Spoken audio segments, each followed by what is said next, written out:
Smile guys! Smile muna dito! Sir, dito muna smile! Sir, dito muna smile!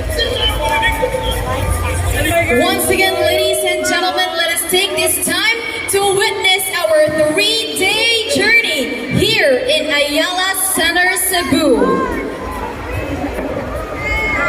Ladies and gentlemen, the highlights of the 7th Treasures of Socks Travel and Trade Expo 2025.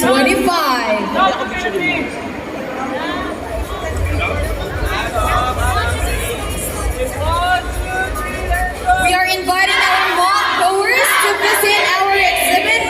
We have cocktails, snacks, and of course your favorite tuna sashimi from General Santos City. Free lang po ito. So kung ako sa inyo, baba na po kayo dyan. Visit our exhibit to enjoy our tuna sashimi, snacks, and of course we have cocktails prepared for all of you.